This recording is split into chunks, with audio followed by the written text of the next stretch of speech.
Beyond Time, bab 646-647. Untuk melihat video selengkapnya, sahabat bisa kunjungi playlist yang telah Sabta Novel sediakan. Yuk mari, kita berimajinasi bersama dan masuk ke alur ceritanya.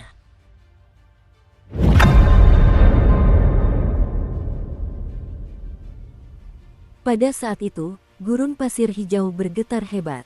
Seolah-olah kata-kata sang kapten telah membuka tabu tertentu, menyebabkan kekuatan mengerikan yang tersembunyi di gurun ini meletus pada saat itu juga. Butiran-butiran pasir naik ke udara, melayang di antara langit dan bumi. Setiap butir beras berguncang dan bahkan muncul wajah menyeramkan di atasnya, meraung marah ke langit. Deru itu berubah menjadi guntur yang menggelegar di langit. Selain itu, angin bertiup dari segala arah, menerjang segala sesuatu. Seketika itu juga, dunia berubah menjadi lautan pasir. Melihat sekeliling, butiran pasir yang tak berujung terus naik, dan secara bertahap, permukaan gurun pun menurun. Pasir yang berterbangan di langit tersapu angin dan terus bertabrakan satu sama lain diiringi suara gemuruh. Masing-masing hancur dan berubah menjadi debu, membentuk badai pasir yang besar. Wajah-wajah meraung kesakitan dari dalam, akhirnya menyatu menjadi wujud raksasa yang samar-samar menyerupai wajah seorang wanita. Dia tertawa dan menangis, dan wajahnya menyelimuti seluruh gurun pasir hijau. Zat-zat anomali meletus dan dunia menjadi kabur. Sang dewa telah turun. Dalam sekejap, seluruh gurun pasir hijau menjadi redup, dan kesadaran ilahi tidak dapat berkembang sedikit pun di tempat ini. Mata telanjang kesulitan melihat apapun di depannya. Hanya suara gemuruh tak berujung yang terdengar di langit.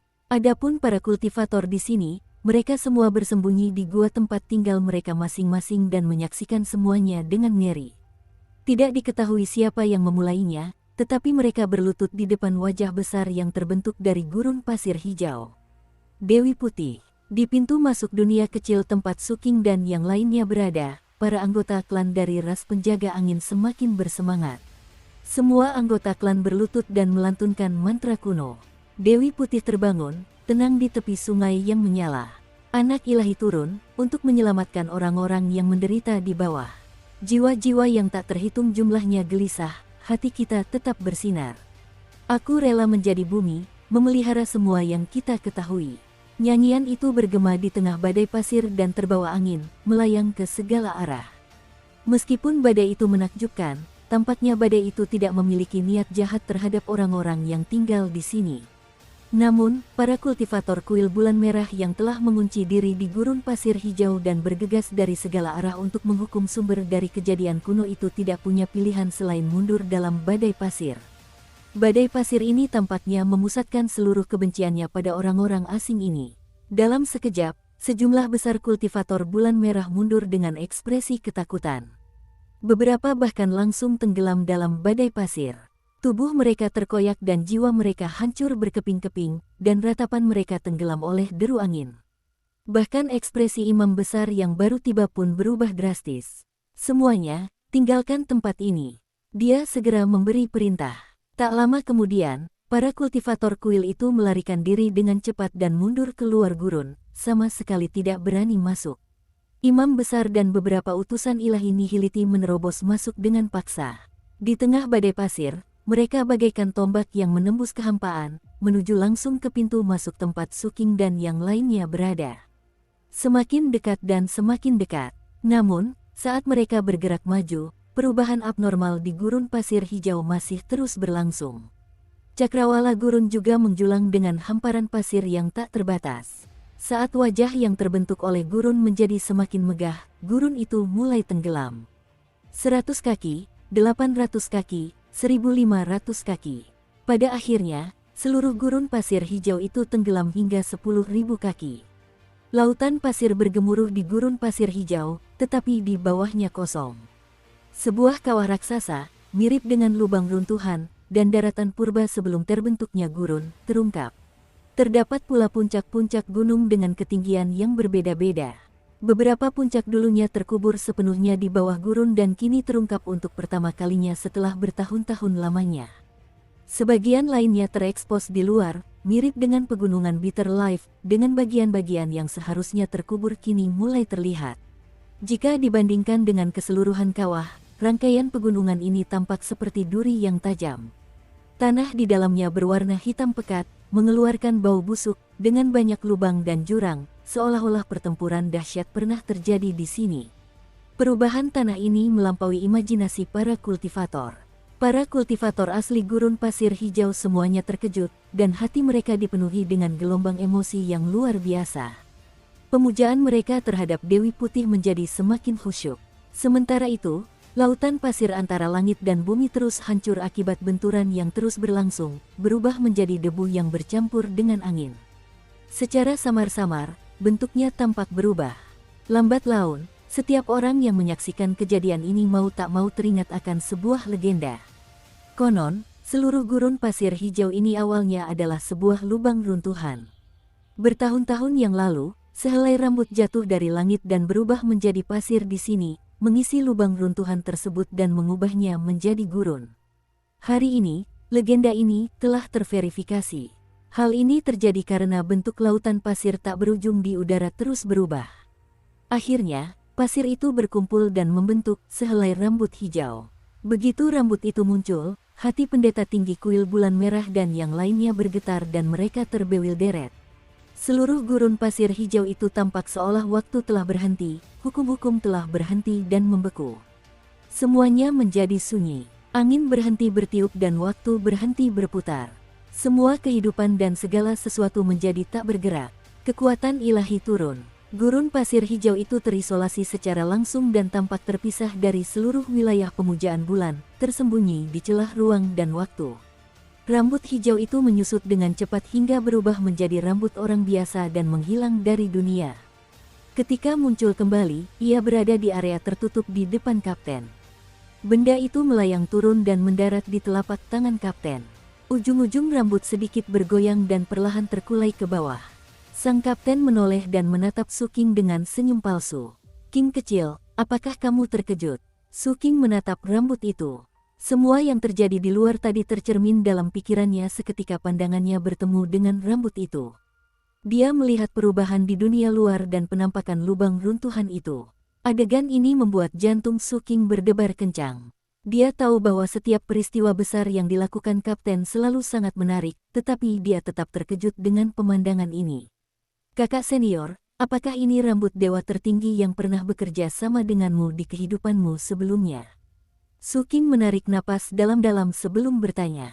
Melihat Su King seperti itu, sang kapten merasa puas, dan pada saat ini, dia merasa bahwa ritme telah kembali ke tangannya, merenungkan bahwa ini sejalan dengan pola biasa dalam melakukan hal-hal besar di masa lalu. Benar sekali, meskipun orang ini tidak memiliki temperamen yang baik, statusnya sangat tinggi. Sang kapten tampak puas sambil mengibaskan rambut di tangannya. "Terlepas dari apakah itu tempat persembunyian di kehidupan saya sebelumnya atau segel di sini, semuanya diselesaikan dengan bantuannya. Adapun gurun pasir hijau, itu terbentuk dari rambutnya. Pada saat yang sama, ini juga merupakan kenang-kenangan yang ditinggalkan untukku. Ketika waktunya tepat, aku dapat meminjam kekuatan iman semua makhluk hidup untuk mengubah gurun pasir hijau menjadi rambutnya lagi. Dengan ini, aku dapat membuka pintu menujunya." Saat sang kapten berbicara, ia menatap pewaris tahta dan yang lainnya. Ia merasa nyaman melihat ekspresi serius mereka. Tatapan sang pewaris tampak dalam saat ia memandang rambut di tangan Erniu dan tiba-tiba berbicara. "Orang yang bekerja sama denganmu adalah dewa tertinggi bulan api dari antara 3 dewa matahari, bulan, dan bintang dari ras surga mistik bulan api." Sang kapten terkekeh dan mengangguk bangga.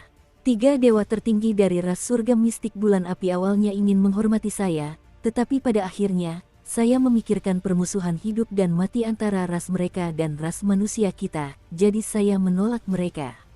Pada akhirnya, Yue kecil tanpa malu-malu bersikeras untuk membantu. Aku tidak punya pilihan selain dengan berat hati menyetujuinya. Melihat bahwa dia telah berusaha begitu keras, aku setuju untuk membiarkan dia memakan beberapa potong daging Dewi Merah lagi ketika saatnya tiba." Sang pewaris tahta tampak tanpa ekspresi. Ia berpura-pura tidak mendengar omong kosong Erniu. Adapun Putri Mingmei, ia mencibir dan mengabaikannya dengan cara yang sama. Meskipun perasaan Ningyan dan yang lainnya terus bergejolak, ketika mereka mendengar ini, reaksi pertama mereka adalah bahwa sesumbar air liu terlalu dibuat-buat. Su Qing sudah terbiasa dengan hal itu dan langsung mengabaikannya. Melihat tak seorang pun mempercayainya, sang kapten menghela napas. Lupakan saja, lupakan saja. Apa yang kukatakan itu benar. Suatu hari nanti, kau akan tahu bahwa semua yang kukatakan itu benar. Merekalah yang sebenarnya memohon padaku.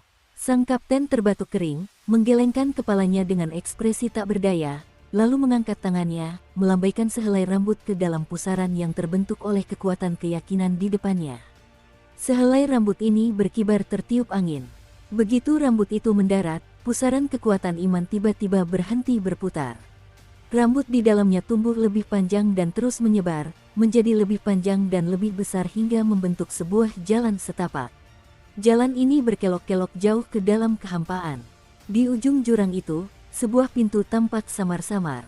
Ini adalah pintu kayu kuno yang memancarkan aura suram. Benda itu terbuat dari kayu hitam dan terdapat banyak goresan di permukaannya. Setiap goresan cukup dalam, bahkan ada beberapa goresan berisi daging cincang. Darah hitam merembes keluar dari celah-celah di pintu. Aroma pembusukan muncul dari darah hitam itu, dan perasaan menyeramkan meresap ke segala arah. Aura dewa itu melonjak di dalam diri mereka, menyebabkan Ning Yan dan yang lainnya meratap kesakitan saat zat-zat anomali meletus di dalam tubuh mereka hanya dengan sekali pandang. Penglihatan Su Qing juga menjadi kabur dan jantungnya bergetar hebat. Ekspresi pewaris dan ketiga orang lainnya tampak serius saat mereka menatap pintu kayu hitam itu, seolah-olah mereka sedang menghadapi musuh besar. Hanya sang kapten yang tampak santai. Ia melangkah beberapa langkah ke depan dan memasuki pusaran, menginjak jalan yang terbentuk oleh rambut. Kemudian ia menoleh dan melirik Su Qing sebelum tertawa. "Qing kecil, maukah kau ikut denganku melihat-lihat?" Tepat ketika Su Qing hendak berbicara, darah yang menyebar dari celah di pintu kayu hitam itu tiba-tiba menjadi lebih pekat. Terdengar juga serangkaian ketukan tergesa-gesa di pintu. Dor, dor, dor, dor. Suaranya begitu dahsyat dan sangat keras hingga mengguncang jiwa. Seolah-olah seseorang di balik pintu telah merasakan kehadiran di luar, sehingga mereka menyerang dengan sekuat tenaga, ingin mendobrak pintu. Bahkan, karena kekuatannya terlalu besar, pintu kayu itu bergetar hebat dan muncul lebih banyak goresan di atasnya. Dukung terus channel YouTube Sabta Novel. Ketukan tiba-tiba di pintu itu juga mengejutkan sang kapten. Dia berkedip dan berusaha sekuat tenaga untuk tetap tenang, sambil menghela napas. Sungguh, mengapa orang-orang yang dipenjara selalu suka mengetuk pintu dengan kasar? Paut Eid, yang berada di samping pewaris tahta, menatap tajam kapten dan tiba-tiba berbicara. "Dia mengutukmu." Sang kapten tersenyum ketika mendengar ini dan tatapannya tulus. "Senior, itu tidak mungkin. Saat itu, dialah yang memohon untuk membantu saya." Kata-katanya tenang, ekspresinya terkendali, dan ada sedikit rasa nostalgia di matanya. Tampaknya dia memiliki kepercayaan yang sangat besar pada sosok di balik pintu kayu hitam itu, dan mereka telah berbagi banyak pengalaman indah bersama. Ning Yan dan Wu Jianwu saling bertukar pandang. Meskipun mereka mengenal Erniu dengan baik, mereka masih sedikit skeptis ketika melihat ekspresi orang lain. Su Qing sama sekali tidak ragu. Dia mundur ratusan kaki dan tiba di samping pewaris tahta dan Putri Mingmei. Dia merasa aman di sini. Adapun undangan dari kapten, Su Qing langsung mengabaikannya. Dia percaya bahwa dirinya adalah orang yang rasional dan tidak memiliki banyak kegilaan. Semuanya bergantung pada apakah nilainya cukup. Ini berbeda dengan sang kapten. Oleh karena itu, dalam hal mencari kematian secara gila-gilaan, Su Qing merasa bahwa sang kapten lebih unggul. Melihat Su Qing telah mundur, secercah kepahitan terpendam muncul di mata sang kapten. "Dia mengutukmu dengan sangat buruk." Si tua ke-8 menatap Chen Erniu dan berbicara lagi. "Dia mengutukmu, mengatakan bahwa kau adalah pria yang tidak punya hati. Dia ingin memakan dagingmu, meminum darahmu, menghisap jiwamu, dan menggali sumsummu. Selain itu, dia sangat menantikanmu." Ekspresi kapten sedikit berubah. Dia sedikit takut, tetapi secara naluriah dia menekan rasa takut itu dan batuk. "Bagaimana mungkin? Kami berteman baik." Ketika si ke-8 tua melihat bahwa kali ini dia tidak diganggu oleh kakak tertuanya dan adik perempuannya yang ketiga, dia menjadi bersemangat. Dia mencibir dan terus menyerang. Otoritasku terletak pada emosi dan keinginan, jadi aku dapat merasakan dewa api bulan agung di dalam pintu melalui aura tempat ini. Kebencian yang ekstrim dan kegilaan tanpa akhir terhadapmu dalam pikirannya, fluktuasi yang begitu intens. Si kedelapan tua dengan cermat merasakannya dan menunjukkan ekspresi kagum. Erniu, tidak mudah membuat emosi dewa berfluktuasi sedemikian rupa hingga hampir menyerupai sifat manusia. Setelah Old Age selesai berbicara, dia merasa kesal ketika melihat Erniu masih ingin berdebat. Dia paling benci ketika orang lain tidak mempercayainya, jadi dia menatap tajam. Kalau kau tidak percaya, cepatlah berjalan ke pintu. Lihat apakah ketukannya akan lebih keras. Jantung sang kapten berdebar kencang. Namun, ketika ia teringat akan sesumbar yang telah ia lontarkan tadi, ia menguatkan diri dan mencoba melangkah maju beberapa langkah. Akan tetapi, begitu ia melangkah maju beberapa langkah, ketukan di pintu kayu hitam itu langsung berubah menjadi keras. Dor, dor, dor, dor. Kejadian itu bahkan lebih terburu-buru dan penuh kekerasan daripada sebelumnya. Pintu kayu hitam itu bergetar hebat, seolah-olah bisa roboh dan meledak dari dalam kapan saja. Pada saat itu, bahkan Ningyan dan yang lainnya, yang tidak memiliki wewenang atas emosi, dapat merasakan kemarahan dari suara yang begitu keras. Mereka semua menarik napas dalam-dalam dan mundur lebih dari 100 kaki. Si kedelapan tua mencibir. Melihat itu, sang kapten menghela napas panjang. Yuiwe kecil, apakah kau masih membenciku? Begitu kapten berbicara, ketukan di pintu kayu hitam itu berhenti dan suasana menjadi sunyi. Makna tersembunyi dalam kata-kata kapten itu membuat mata Su Qing menyipit. Wu Jianwu dan Ning Yan juga terkejut. Peri Neter mengerutkan kening dan menatap pintu kayu hitam itu. Dia berharap melihat Chen Erniu mati, tetapi pintu itu tetap tenang. Ekspresi sang kapten tampak sedih saat ia berjalan selangkah demi selangkah menuju pintu kayu hitam itu. Ketika tiba di depan pintu kayu tersebut, matanya dipenuhi kenangan saat ia menghela napas dan berbicara pelan. Yuiwe kecil, tunggu sebentar lagi. Ini akan segera berakhir. Sebenarnya, aku baru saja berbohong kepada teman-temanku dan Little King. Oh iya, kalian tidak tahu siapa Little King. Dia adikku di kehidupan ini. Nanti saat kalian keluar, aku akan mengenalkannya padamu. Aku sudah bilang pada mereka bahwa kita berteman baik. Tapi kenyataannya, bagaimana hubungan kita bisa digambarkan sebagai teman baik? Mata sang kapten dipenuhi emosi saat gumamannya bergema di kehampaan. Gumaman itu mengikuti jalur yang dibentuk oleh rambut hijau dan ditransmisikan keluar cincin kepercayaan, mendarat di telinga Su Qing dan yang lainnya. Awalnya, mereka tidak mempercayainya. Namun, saat Erniu berbicara, ketukan itu benar-benar berhenti. Seolah-olah dia benar-benar menjawab. Adegan ini membuat Ning Yan, Wu Jianwu, dan Liu Fei secara naluriah mempercayainya. Adapun Nether Fairy, dia mengerutkan kening. Su Qing terdiam dan menatap tangan kakak tertuanya. Setelah mengamatinya dengan saksama, Erniu menghela napas dan menoleh untuk melihat semua orang. Izinkan saya memperkenalkan kembali. Orang di balik pintu itu adalah mantan istri saya. Kalimat ini bagaikan guntur yang menggelegar. Ning Yan menjerit ketakutan. Mata Wu Jianwu membelalak lebar dan pikirannya bergemuruh. Li Yufei benar-benar tercengang dan hati Peri Neter bergetar. Mantan istri, dewa, apa yang sedang terjadi? Su Qing berbeda dari mereka. Dia menatap tangan kanan kakak seniornya dan termenung. Adapun sang pewaris dan yang lainnya, reaksi mereka sedikit berbeda. Kakek ke-8 curiga, kakak kelima menyipitkan mata, Putri Mingwei terdiam, dan sang pewaris tiba-tiba berbicara. Apa itu di tangan kananmu? Melihat penampilan mereka, sang kapten sangat gembira. Namun, ia menahan emosinya dan menghela napas. Aku telah mempermalukan diriku sendiri di depan semua orang. Dulu, ketika Yuiwe kecil ingin menjadi dewa, cita-citanya tidak sesuai dengan cita-citaku. Pada akhirnya, kami hanya bisa berpisah. Dia akan menjadi dewa di surga dan aku akan menjadi manusia di bumi. Namun, aku masih mencintainya. Karena itu, aku bereinkarnasi berulang kali, bersedia menjadi penopangnya. Aku menjadi jangkar kemanusiaannya agar dia tidak tersesat dalam keilahian. Nada suara kapten terdengar sedih saat ia mengulurkan tangan kanannya. Tidak ada apapun di dalamnya. Suasana menjadi hening. Ning Yan dan yang lainnya terkejut mendengar cerita ini. Namun, cerita itu terdengar agak familiar. Su King mengintip ke arah kapten. Dia sudah menduga asal mula rencana jahat ini.